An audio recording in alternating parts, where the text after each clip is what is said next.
Delhi NCR में तेज आंधी के साथ हुई झमाझम बारिश। मौसम हुआ सुहाना, लोगों को गर्मी से मिली राहत। दिल्ली के कई इलाकों में भारी बारिश की वजह से भरा पानी, लोगों को आवाजाही में हो रही परेशानी। दिल्ली सहित हरियाणा और पंजाब में अगले 3 दिनों तक बारिश की आशंका। 70 किलोमीटर प्रति घंटे की तेज रफ्तार से चल सकती हैं हवाएं। आतंकवाद के खिलाफ भारत को मिला अमेरिका का साथ। अमेरिकी रक्षा मंत्री पीट हेगसेथ ने भारत के आत्मरक्षा के अधिकार का समर्थन किया। अमेरिकी रक्षा मंत्री पीट हेगसेथ ने भारत के रक्षा मंत्री राजनाथ सिंह से फोन पर बात की। राजनाथ सिंह ने कहा, आतंक को पनाह देना पाकिस्तान की पुरानी फितरत। राजनाथ सिंह के साथ बातचीत के बाद अमेरिकी रक्षा मंत्री ने ट्वीट कर पहलगाम हमले पर दुख जताया। लिखा, अमेरिका भारत के साथ खड़ा है। पाकिस्तान को गृह मंत्री अमित शाह की बड़ी चेतावनी। कहा, 27 नागरिकों की जान लेकर जीत नहीं सकते, आतंकियों से चुन चुनकर बदला लेंगे। आतंक के आकाओं को अमित शाह का क्लियर मैसेज। कहा, आतंक को पालने वाले सुन लें, ये लड़ाई का अंत नहीं है, आतंक के खात्मे तक हमारी लड़ाई जारी रहेगी। गृहमंत्री अमित शाह ने कहा, आतंकवाद के खिलाफ मोदी सरकार की जीरो टॉलरेंस की नीति, इस लड़ाई में दुनिया हमारे साथ। भारत पाकिस्तान तनाव के बीच आईएनएस सूरत हजीरा पोर्ट पर तैनात इंडियन नेवी ने अपने सभी वॉरशिप्स को अलर्ट रखा। अरब सागर में इंडियन नेवी का युद्धाभ्यास जारी। पाकिस्तान से 85 नॉटिकल माइल्स की दूरी पर नौसेना। 3 मई तक भारतीय नौसेना का युद्धाभ्यास होगा। पीपीपी नेता बिलावल भुट्टो ने सिंधु जल संधि पर फिर से जंग की धमकी दी। कहा, हम जंग नहीं चाहते, लेकिन जो सिंधु पर हमला करेगा वो जंग के लिए तैयार रहे। बिलावल भुट्टो ने पीएम मोदी को बताया सिंधु के लिए खतरा। कहा, पीएम मोदी ने सिंधु पर डाका डाला है।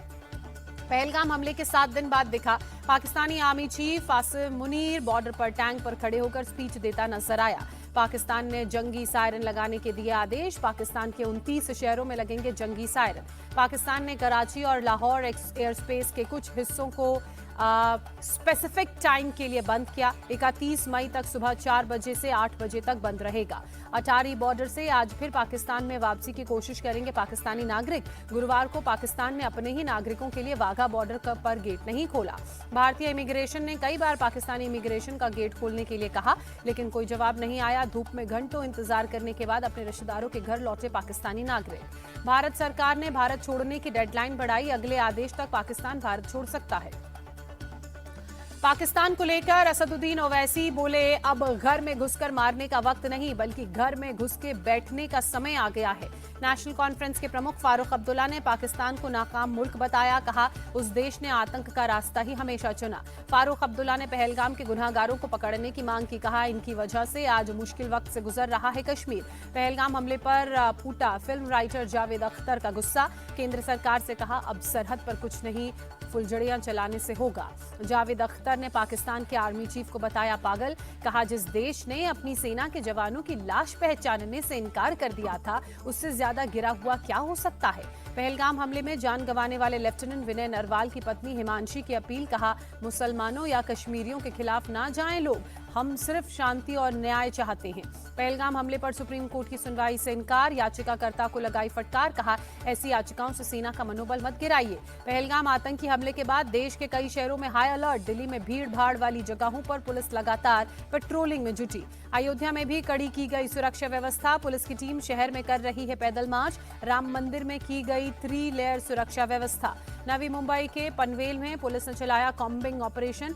वांछित और फरार अपराधियों की होगी गिरफ्तारी। विदेशी नागरिकों की पहचान की जाएगी। राजस्थान के जोधपुर में कड़ी की गई सुरक्षा व्यवस्था। रेलवे स्टेशन पर हो रही लोगों की जांच। डॉग स्क्वाड की भी ली जा रही मदद। जम्मू कश्मीर के बारामूला में हाई अलर्ट। सुरक्षा बलों के जवान चेकिंग अभियान में जुटे। दिल्ली के जंतर मंतर पर साधु संतों का प्रदर्शन। पहलगाम हमले को लेकर विरोध। जरूरत पड़ने पर देश के दुश्मनों के खिलाफ करेंगे लड़ाई, कटेंगे नहीं काटेंगे का दिया नारा। उत्तर प्रदेश के मुरादाबाद में हेल्थ विभाग के कर्मचारियों ने कैंडल मार्च निकाला। पहलगाम आतंकी हमले में मारे गए लोगों को श्रद्धांजलि दी। लंदन में भारतीय उच्चायोग के बाहर भारी संख्या में भारतीय समुदाय के लोग जमा हुए। उच्चायोग के बाहर विरोध कर रहे पाकिस्तानी और खालिस्तानी प्रदर्शनकारियों का ये तस्वीर आई सामने और भारतीय एकजुटता की भी तस्वीर दिखी। श्रीलंका के कोलंबो में पाकिस्तानी दूतावास के सामने प्रदर्शन। लोगों ने पोस्टर लेकर पहलगाम आतंकी हमले की निंदा की, आतंकवाद रोकने की मांग की। नीदरलैंड की राजधानी हेग में पाकिस्तानी दूतावास के बाहर प्रदर्शन। लोगों ने पहलगाम आतंकी हमले को लेकर पाकिस्तान के खिलाफ नारे लगाए। यूपी के शाहजहांपुर में गंगा एक्सप्रेसवे पर आज दिखेगा भारतीय वायुसेना का दम। पीरू गांव के पास एक्सप्रेसवे पर सुबह 11:30 बजे और शाम 7:30 बजे फाइटर जेट्स करेंगे टच एंड गो का रिहर्सल। गंगा एक्सप्रेसवे पर करीब 3.5 किलोमीटर लंबी हवाई पट्टी की गई तैयार। राफेल, सुखोई 30, मिराज 2000 और मिग 29 जैसे फाइटर जेट्स करेंगे टच एंड गो की रिहर्सल। गंगा एक्सप्रेसवे पर होने वाले ट्रायल के सभी विमान बरेली एयरबेस से भरेंगे उड़ान। ट्रांसपोर्ट विमान सुपर हर्क्यूलिस और AN-32 के अलावा MI-17 हेलीकॉप्टर भी रिहर्सल में लेगा हिस्सा। गंगा एक्सप्रेसवे को रात की लैंडिंग के लिए भी तैयार किया गया। एक्सप्रेसवे पर बनी एयर स्ट्रिप पर 250 CCTV लगाए गए। गंगा एक्सप्रेसवे पर 2 दिन होगा एयरफोर्स के विमानों का touch and go trial. CM Yogi और उनके मंत्रियों के साथ एयरफोर्स के सीनियर अधिकारी मौजूद रहेंगे। पीएम मोदी आज केरल के विजिंगजम अंतर्राष्ट्रीय गहरा जल बहुउद्देशीय बंदरगाह को राष्ट्र को समर्पित करेंगे। 8,900 करोड़ की लागत से तैयार हुआ है ये पोर्ट। पीएम मोदी सुबह 10:30 बजे देश के पहले समर्पित कंटेनर ट्रांसशिपमेंट बंदरगाह का करेंगे उद्घाटन। जनसभा को भी पीएम करेंगे संबोधित। केरल के बाद पीएम मोदी आंध्र प्रदेश की राजधानी अमरावती जाएंगे। दोपहर 3:30 बजे 58,000 की कई विकास परियोजनाओं का शिलान्यास और उद्घाटन करेंगे। कांग्रेस वर्किंग कमेटी की आज दिल्ली में अहम बैठक। पहलगाम हमले और जातीय जनगणना पर बैठक में होगी चर्चा। कांग्रेस वर्किंग कमेटी की बैठक में राहुल गांधी के शामिल होने पर सस्पेंस। शाम 4 बजे मुख्यालय में होगी कांग्रेस की ये मीटिंग। कांग्रेस चीफ मल्लिकार्जुन खड़गे की मोदी सरकार से मांग, आरक्षण की सीमा को बढ़ाकर 68% किया जाए। जाति जनगणना के फैसले पर सियासत जारी। तेजस्वी यादव ने कहा, लालू यादव इसके लिए लगातार संघर्ष करते रहे हैं। हमने शुरुआत से ही इसके लिए लड़ाई लड़ी है। सपा प्रमुख अखिलेश यादव ने कहा, जाति जनगणना का फैसला 90% पीडीए के लोगों की 100% जीत है। हम सभी के दबाव के कारण बीजेपी को यह फैसला लेने पर मजबूर होना पड़ा। अखिलेश यादव की बीजेपी सरकार को नसीहत, बीजेपी अपनी चुनावी धांधली को जाति जनगणना से दूर रखे, क्योंकि वो मतगणना में कोई भी धांधली कर सकते हैं। कांग्रेस भी जाति जनगणना का श्रेय लेने में जुटी। अशोक गहलोत ने कहा, कांग्रेस के दबाव से सरकार को जातीय जनगणना का फैसला लेना पड़ा। जाति जनगणना के फैसले पर केंद्रीय मंत्री जीतन राम मांझी ने कहा, इससे हर वर्ग को उचित प्रतिनिधित्व मिलेगा। बीआरएस MLC के कविता की केंद्र सरकार से अपील, जाति जनगणना के लिए तेलंगाना मॉडल न अपनाएं। जाति जनगणना होने से देश में सबको न्याय मिलेगा। यूपी के मंत्री OP राजभर का बयान। बीजेपी के राष्ट्रीय महासचिव तरुण चुग ने कहा, कांग्रेस ने जाति जनगणना को दशकों तक टाला, उसे मोदी सरकार ने करके दिखाया। यूपी के डेप्यूटी सीएम केशव प्रसाद मौर्य ने कहा, राहुल गांधी जातीय जनगणना का श्रेय ले रहे हैं, उनकी सरकार ने क्यों नहीं कराई जातीय जनगणना। दिलीप घोष का पूर्वी मिदनापुर में बीजेपी कार्यकर्ताओं ने विरोध किया। सीएम ममता से मुलाकात पर नाराजगी जताई। बंगाल बीजेपी नेता दिलीप घोष का छलका दर्द, कहा पुराने नेताओं को किनारे कर दिया। जगन्नाथ धाम जाने पर दिलीप घोष की सफाई, कहा मंदिर कोई भी बनाए, उसमें जाने का अधिकार सबको है। बेरोजगारी को लेकर प्रियंका गांधी ने केंद्र सरकार को घेरा, कहा युवाओं के भविष्य को लेकर बीजेपी के पास कोई विजन नहीं है। बाबा साहेब के साथ अखिलेश यादव की तस्वीर का मामला, यूपी SC/ST आयोग ने स्वतः संज्ञान लिया। सपा कार्यकर्ताओं पर FIR दर्ज करने का आदेश। वोटर लिस्ट में गड़बड़ी रोकने के लिए चुनाव आयोग की 3 नई पहल, डेथ सर्टिफिकेट से लिस्ट को मिलाया जाएगा। मुंबई में पीएम मोदी ने वेव्स समिट का उद्घाटन किया, बोले दुनिया भर में भारतीय सिनेमा की गूंज। पीएम मोदी ने कहा, हमें इंसान को रोबोट नहीं बनने देना है, इंसान को संवेदनशील और समृद्ध बनाना जरूरी। वेव्स प्रोग्राम में रिलायंस इंडस्ट्रीज के चेयरमैन मुकेश अंबानी ने कहा, आतंक के खिलाफ एक्शन में सभी देशवासी पीएम मोदी के साथ हैं। मुकेश अंबानी ने भरोसा जताया, कहा आतंकवाद हारेगा और भारत की जीत निश्चित है। वेव्स में शाहरुख खान, दीपिका पादुकोण ने अपनी जर्नी को याद किया, कहा बॉलीवुड ने हमें स्वीकारा, कभी नहीं लगा कि हम बाहरी हैं। मध्य प्रदेश के ग्वालियर में दुकान में लगी आग, इलाके में मची अफरा तफरी, आसपास की दुकानों को भी आग ने अपनी चपेट में लिया। फायर ब्रिगेड की टीम ने आग पर पाया काबू। आग में किसी का जानी नुकसान नहीं, दुकान में रखा सामान जरूर जलकर खाक।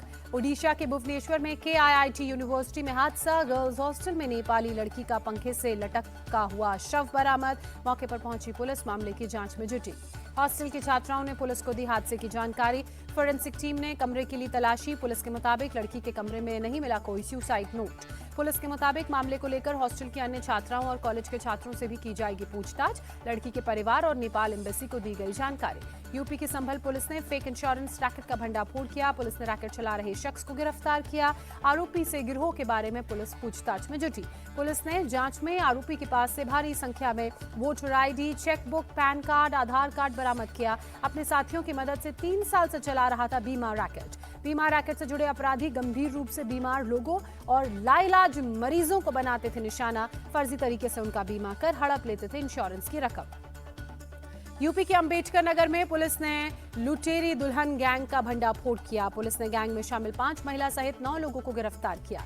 गिरोह से जुड़े लोग पहले शादी के लिए ढूंढते थे लड़का, शादी के बाद दुल्हन पैसा और कीमती सामान लेकर हो जाती थी फरार। गैंग के ही लोग भगाने में करते थे मदद।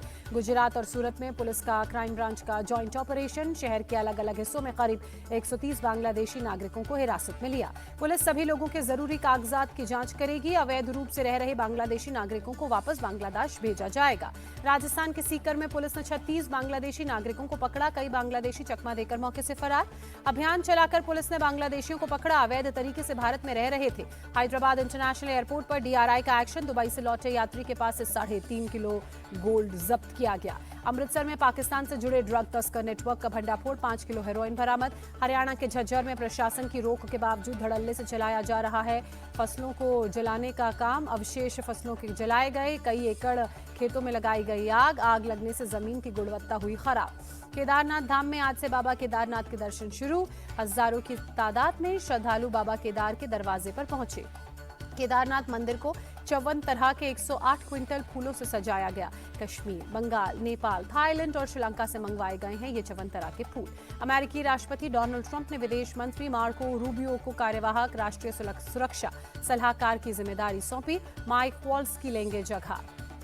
राष्ट्रपति ट्रंप ने माइक वॉल्स को संयुक्त राष्ट्र राजदूत के लिए नामित किया। यमन के हूथियों पर हमले के प्लान की एक सूचना लीक करने के मामले में पाए गए थे दोषी। यूक्रेन के ओडेशा पर रूस ने किया ड्रोन अटैक। कम से कम 2 नागरिकों की मौत, करीब 15 घायल। रूस के कब्जे वाले खेरसॉ क्षेत्र पर यूक्रेन का ड्रोन अटैक। कम से कम 7 लोगों की मौत, 20 से ज्यादा घायल। इजराइल ने गाजा के खान यूनिस पर किए 2 बड़े हवाई हमले। कम से कम 26 लोगों की मौत, 1000 लोग हुए घायल। इजराइल के यरूशलेम में बाहरी हिस्से में जंगल की आग करीब 5000 एकड़ में फैली। पीएम बेंजामिन नेतन्याहू ने राष्ट्रीय आपदा का ऐलान किया। पेरिस में मई दिवस के मौके पर आयोजित परेड में हंगामा मचा। प्रदर्शनकारियों और पुलिस के बीच हाथापाई हुई। हांगकांग में भी मे डे के मौके पर शानदार ड्रोन शो का आयोजन। आसमान में बनाए गए चीनी पौराणिक कथाओं की तरह के प्राणी। आईपीएल में गुजरात टाइटंस और सनराइजर्स हैदराबाद आज होंगे आमने सामने। अहमदाबाद में शाम 7:30 बजे होगा मैच शुरू। आईपीएल में मुंबई इंडियंस ने लगातार जीत का सिक्सर लगाया। राजस्थान रॉयल्स को 100 रनों की करारी शिकस्त दी। राजस्थान प्लेऑफ की रेस से बाहर हुई। पहले बल्लेबाजी करने उतरी मुंबई इंडियंस ने 218 रनों का लक्ष्य दिया। राजस्थान रॉयल्स की टीम 117 पर ही सिमटी। कर्ण शर्मा और ट्रेंट बोल्ट ने की घातक गेंदबाजी। दोनों गेंदबाजों ने राजस्थान के 3-3 विकेट चटके। जसप्रीत बुमराह को 4 ओवर में 15 रन देकर 2 विकेट मिले। ट्रेंट बोल्ट ने T20 क्रिकेट में पूरे किए 300 विकेट। पहले ओवर में यशस्वी जायसवाल को पवेलियन की राह दिखाई। इसके बाद दूसरे ओवर में नीतीश राणा को आउट किया। 11 में 7 मैच जीतकर मुंबई पॉइंट्स टेबल में टॉप पर पहुंची। बंगलुरु दूसरे, पंजाब तीसरे और गुजरात चौथे नंबर पर काबिज।